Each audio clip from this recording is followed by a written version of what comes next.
నరసింహని దివ్య నామ మంత్రము చేత దురిత జాలములన్నీ త్రోలవచ్చు.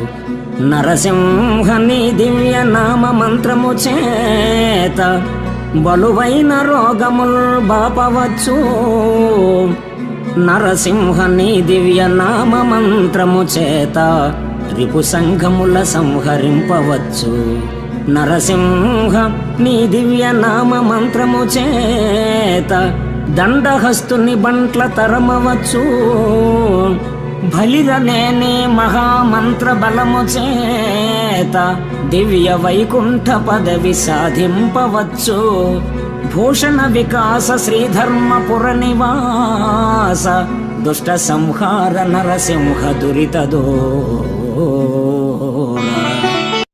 శ్రీ లక్ష్మీ నారసింహ నీ నామ మంత్రానుష్ఠానం